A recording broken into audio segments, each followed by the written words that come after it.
अभिनेते समोर समोर बा गणपती गजानना महाराजा दरवर्षीप्रमाणे केळकर साहेबांनी जनसेवा केळकर साहेबांनी ह्यो आंबा महोत्सवाचा उद्घाटन आज करूचा ठरवला महाराजा।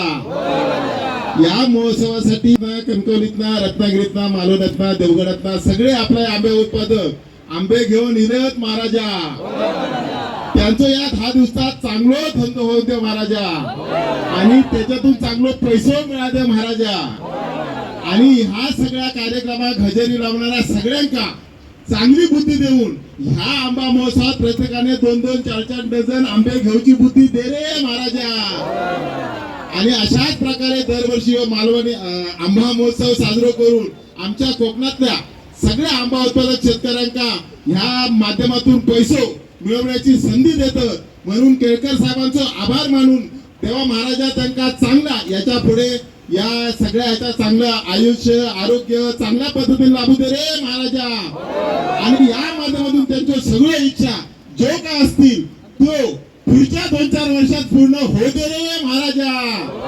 आणि म्हणून आम्ही सगळ्यांनी कोकणातले कोकणाच्या बाहेरचे पश्चिम महाराष्ट्रातले उत्तर महाराष्ट्रातले हे सगळे होय असं त्या सगळ्यांचं सांगणं महाराजा आंब्याची साल पिंपळाक लाव पिंपळाची साल फणसाक लाव आणि काही करून ह्या सगळ्यांचा धंदो चांगलं होऊ दे रे महाराजा। कळत संस्कार होत आहे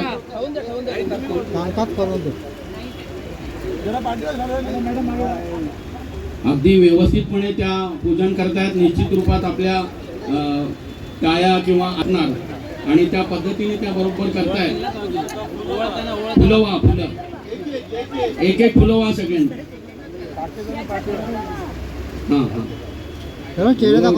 परफेक्ट नमस्कार करा आता सगळ्यांनी नमस्कार करा म्हणजे भरपूर आंबे मिळतील तुम्हाला। मंगल मूर्ती गणपती बाप्पा दीपक दीपक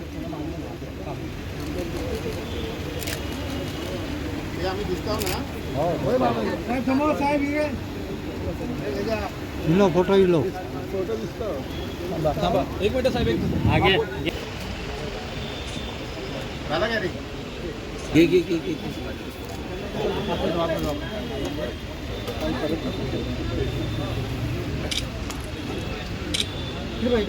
साहेब इकडे हा बापडे बघा कोण रे लक्षात आला डायरेक्ट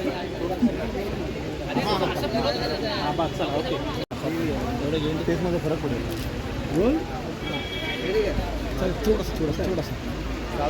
थोडासा निमित्ताने मी सर्वांचं स्वागत करतो। आज कलाकार सिनेनाट्य अभिनेता अमुक चंदन जो ठाण्यातलाच आहे। आपण बऱ्याच वेळेला ठाण्यातले उभरते कलाकारांना या आंबा महोत्सवाच्या निमित्ताने आणतो आणि जो इथे येतो त्याची भरभराट होते। तर आता आपल्या या आंबा महोत्सवाचं उद्घाटन झालंय। राणेंनी अस्सल मालवणी सस्यामध्ये गाराणं पण घातले। दरवर्षी गाराणं घालतो आम्ही पण अजून काही देव पावत नाही आमच्या शेतकऱ्यांना।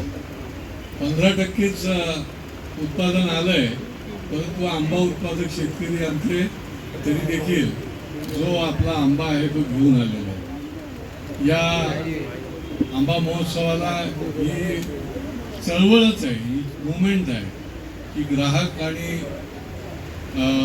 शेतकरी उत्पादक यांचा इथे मेळा भरवायचा आणि त्या माध्यमातून आंबा उत्पादक शेतकऱ्यांना बळ द्यायचं ताकद द्यायची।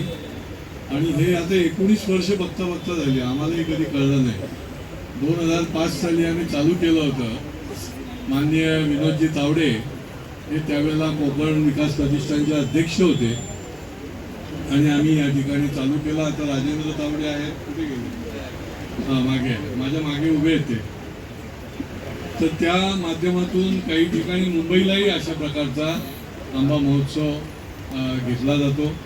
पण ठाण्याचं वैशिष्ट्य आहे की या ठिकाणी मोठ्या प्रमाणामध्ये ग्राहक येतात मोठ्या प्रमाणामध्ये आंबा उत्पादकांना ताकद देतात, मोठ्या प्रमाणामध्ये खरेदी करतात आणि आपण सगळा हा परंपरेप्रमाणे या आंबा महोत्सवाचं उद्घाटन केलं आहे. या कन्यका ज्या आहेत यांनी त्यांच्या पवित्र हाताने आपण आंब्याची पूजा केली आहे, आंब्याच्या रोपाची पूजा केलेली आहे आणि मला खात्री आहे की पुढच्या काळामध्ये उदंड अशा प्रकारची ही आंबा महोत्सवाची पेठ जी आहे ती चालू आणि पुढच्या वर्षी उदंड पीक देखील येऊ, कुठलंही संकट, कुठलाही रोग, कुठलाही हवामानाचं संकट न येता भरभरून आंबा येवो अशा देखील या ठिकाणी प्रार्थना केली आहे.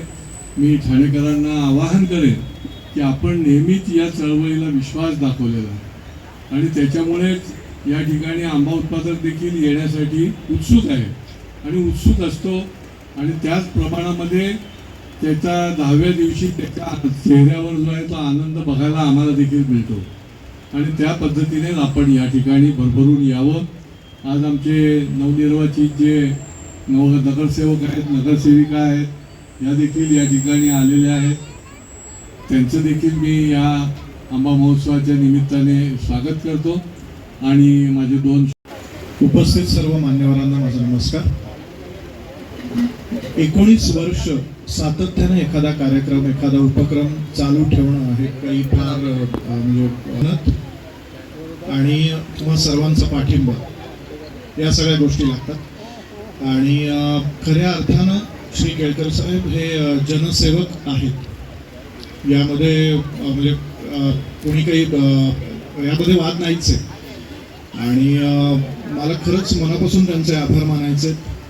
त्यांनी मला इथं उपस्थित राहण्यासाठी आमंत्रित केलं. निरंजन साहेबांचे आभार, केळकर साहेबांचे आभार आणि उपस्थित पुन्हा सर्व मान्यवरांचे पुन्हा आभार. धन्यवाद. त्याचबरोबर फक्त आपल्या कोकणातल्या शेतकऱ्यालाच नाही तर ठाणेकरांनाही वाजवी दरामध्ये आंबे भेटले पाहिजेत. या दृष्टिकोनाने या आंबा महोत्सवाचा उपयोग हा सातत्याने होत असतो. आपल्याला सगळ्यांना कल्पना आहे की यावर्षी अवकाळी पावसामुळे बऱ्याचशा कोकणातल्या आंबा बागायतदारांचं नुकसान हे झालेलं आहे, पण निश्चितपणे या आंबा महोत्सवाच्या माध्यमाने त्यांना एक चांगलं व्यासपीठ हे उपलब्ध होत असतं आणि अशा अडीअडचणीच्या वेळेस, नैसर्गिक आपत्तीच्या वेळेस एक चांगला सुखकर मार्ग म्हणून हे आंबा महोत्सव निश्चितपणे त्या तिकडे काम करत असतं. मी केळकर साहेबांचा मनापासून आभार व्यक्त करतो कारण वर्षानुवर्ष सातत्याने या आंबा महोत्सवाचं ते आयोजन करत असतात आणि या शेतकऱ्यांना त्याचबरोबर ठाणेकरांना एक चांगल्या पद्धतीची सुविधा या आंबा महोत्सवाच्या माध्यमाने उपलब्ध करून देत असतात. मी त्यांचे आभार व्यक्त करून या आंबा महोत्सवाला मनापासून शुभेच्छा देऊन माझे 2 शब्द